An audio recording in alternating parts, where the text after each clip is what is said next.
Joining me now to discuss the disappearance and possible murder of Jamal Khashoggi are foreign policy analyst, author and journalist Rula Jibril, who wrote the recent cover story for Newsweek on the Saudi Crown Prince, and Sarah-Leah Whitson, Executive Director of the Middle East and North Africa Division of Human Rights Watch. At the moment, of course, Saudi government officials refuse to appear on Al Jazeera, and other well-known defenders of the Saudi government who we approached to participate in the show declined our invitation. Rula, Sarah, thanks for joining me on UpFront. Before we begin, I'd like to play a clip from an episode of UpFront that aired earlier this year in which I asked Jamal why he chose a life of self-exile in the United States. Simply because I don't want to be arrested. I don't want to be next to Osama Zamil or Salman al-Auda. The irony that he has no opposition. Mohammed bin Salman doesn't have an opposition. He doesn't have the Taliban as Karzai have in Afghanistan. Most of the people, most of the intellectuals, most of the people in jail today are supporters of reform. That was Jamal Khashoggi on UpFront a few months ago, and it's quite hard to see that clip and listen to his voice given what we are being told has happened to him. Rula, the Washington Post, where Jamal Khashoggi writes a column, is reporting this week that US intelligence has worked out that the Crown Prince of Saudi Arabia, MBS, Mohammed bin Salman, quote, ordered an operation to lure Jamal back to the country and then detain him. The Turkish government say that he was killed inside the consulate in Istanbul by a Saudi hit team and had his body dismembered. Rula, what do you believe happened to your friend Jamal? I believe that Mohammed bin Salman is capable of what he stands accused of kidnapping. However, the U.S. intelligence should have warned Jamal. It's also, there's a lot of blame to put also on U.S. media. I believe Jamal risked his life daily to tell the truth, to tell all of us what was going on in Saudi Arabia and what this Crown Prince stands for. What some media did is basically repeated the propaganda of this Crown Prince. That he was a reformer, that he's a reformer and a moderate and a liberal, in the words of Tom Friedman and The Economist and others. Yeah, it's outrageous. We have an obligation. There's a journalistic integrity. In this case, it was betrayed totally, and they failed spectacularly. It's unmitigated disaster what all of this had caused in the Middle East and for Americans, and especially for people who have no interest, like Jamal, except telling the truth and informing the public opinion. Sarah, you document human rights abuses for a living. You have to distinguish between facts and fiction, between credible reporting and conspiracy theories. A lot of people are saying, how can we know for sure what happened inside a consulate in Istanbul, given the prime source of information is the Turkish government, which has its own issues with the Saudi government, and which, of course, doesn't have a great record when it comes to its own journalists, who it locks up at record rates? Well, the main reason that we can know one thing very concretely is that obviously we're not just relying on what the Turkish government has said, we're relying on the testimony of his fiancée, whom I spoke with on the day on which Jamal disappeared into the consulate while she was still at the consulate. We have the video showing Jamal entering the consulate, and actually what we don't have is any evidence that he ever left. So despite the Saudi denials. They claim that their CCTV wasn't working or wasn't switched on or something that day, which is highly convenient. The evidence that he entered and did not leave the consulate of his own accord, there's no dispute about that. That is an established fact. What we don't know, of course, is what happened to him inside. What we have is a lot of suspicious circumstantial evidence and his continued disappearance that sadly indicate that Jamal was killed.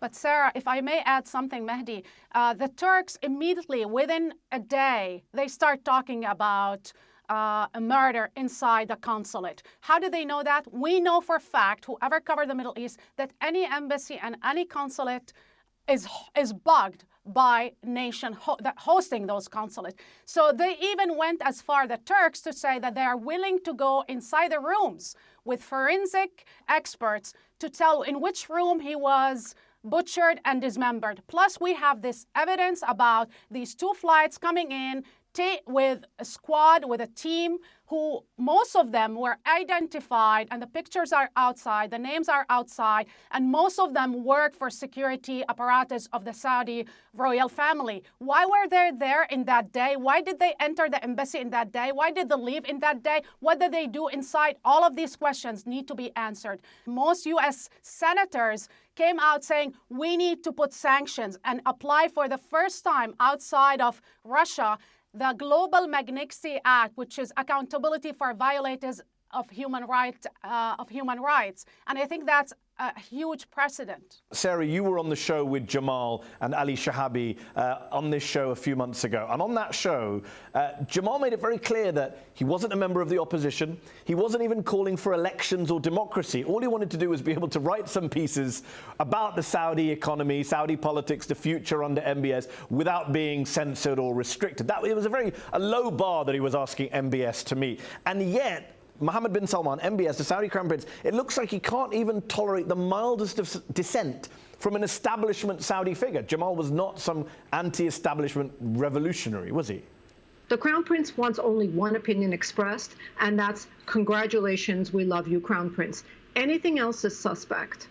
And so this has been an unprecedented concentration of power in the hands of one person in Saudi Arabia. He has crushed royals who might have views different from him. He's crushed independent journalists or media that might have opinions different from him. And of course, activists, writers, journalists, scholars. Just to be clear, Sarah, even by Saudi standards, you're saying this Crown Prince, the de facto ruler, is authoritarian and controlling and dictatorial. That's what you're saying.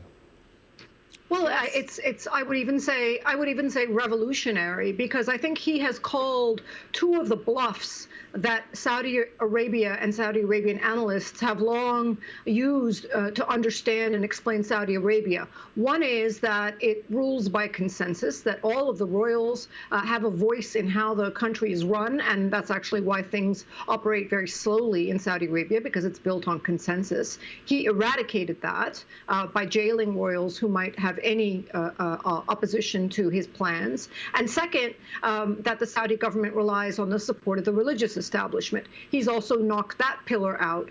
Let me ask you this, ruler. Jamal, in his Washington Post columns, which are said to have annoyed the Crown Prince and his advisors so much, this platform he had in the US in English and in Arabic, he compared MBS to Ayatollah Khamenei, the supreme leader of Iran, and to Vladimir Putin, the president of Russia. You and some others in recent days have compared MBS to Gaddafi. Do you think that is now a label that is going to stick in Western circles where MBS has been so popular up until now? Look, Jamal wrote also that the Saudis deserve better. I think we, the people in America, or people around the world, we deserve better in terms of journalistic standards, the way we cover these tyrants. But above all, we deserve better from these governments. And President Trump, who says, well, you know, we have a problem. They buy a lot of hardware weaponry, so how can it will be bad for business. Well, it's bad for America's standing and America's values. It's bad for all of us. What he's saying, President Trump is endorsing the idea, the UN program, and rebranding it oil for food. In this case, cheap oil for impunity to assassinate whoever you want. To assassinate whoever you want. No, I think we know that, ruler. Is it changing? I don't know if Trump will change, but he will be forced to change by the public opinion. And that's why it's important to keep the pressure on the public opinion. This is not even Gaddafi. This is combined of Gaddafi and I would say Saddam Hussein together. This is Gaddafi on steroid. However, it's worse than Gaddafi because he has billions of dollars to spend in the U.S. on PR, on lobbying, and buying consensus, and this is where the dangers lies. Sarah, you at Human Rights Watch have obviously spent a lot of time calling on governments to do something about human rights abuses in places like Saudi Arabia, and Western governments tend to ignore you because of the oil deals and the commercial deals that Ruler mentioned. Right now, though, you do have Mike Pence demanding answers. You have Marco Rubio, Rand Paul, Republican right-wing senators coming out and saying, you know, this is not acceptable. If this is true, there need to be consequences. Do you think we're going to see some kind of sea change in the U.S. relationship with Saudi Arabia over what has happened to Jamal Khashoggi? You know, 2 days ago, I would have said no. However, The recent bipartisan letter demanding answers, demanding an investigation, and threatening sanctions with the citation of the Magnitsky Act is a bit of a surprise, and a pleasant one, I would say, because clearly this time Saudi has really triggered the red lines of unacceptable conduct, even in our broken, dysfunctional government here in the United States. And so it's remarkable that MBS has actually managed to bring together our dysfunctional Senate and senators to act in a unified voice to demand accountability and promise sanctions, which is what they should be doing. So it's actually heartening. But Rula, let me put this to you. As much as we're glad that Western governments, the US government, is taking interest in this case and in the fate of Jamal Khashoggi and asking for an investigation, asking for questions to be answered, isn't it a little bit depressing that it required the disappearance and possible murder of poor Jamal Khashoggi for US senators and a vice president and US media and Tom Friedman to suddenly say, oh, there's a problem in Saudi Arabia? What about the war in Yemen that's still going on regardless of what's happened to Jamal Khashoggi? What about all the other people that Sarah mentioned who've been detained and tortured and disappeared in Saudi Arabia? Yes, it's depressing, disheartening. However, I will never forget the words of Kofi Annan, who used to say that one of the most important tools to fight human rights violations and violators is to shed lights on what they are doing, their actions, their deeds, not what they are saying. For the first time, we're seeing this is implemented.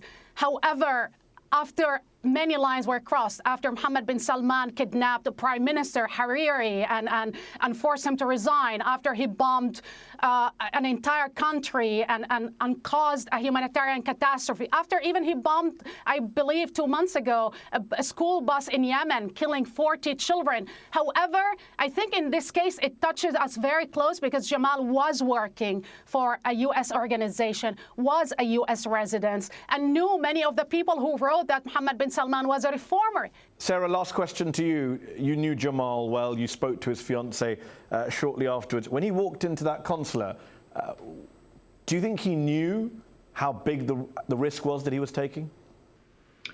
I don't know. I think he had been given assurances before the prior week when he had gone to the consulate to request this document and they told him to come back. I think he believed that his contacts in Turkey with both Saudi government representatives and the Turkish government added an additional measure of security. And sometimes we believe what we want to believe. And what Jamal wanted was a certificate attesting to his divorce so that he could marry his fiancée and start a new life. And, you know, love sometimes makes us take risks that we wouldn't otherwise take. And that's the best way I can think of this, that Jamal's heart was speaking when he walked into that consulate. We'll have to leave it there. The Saudis say they did not kill him. Never have I wanted to believe the Saudi government more. Sarah-Leah Whitson, Rula Jibril, thanks for joining me on UpFront. Thank you, Mahdi.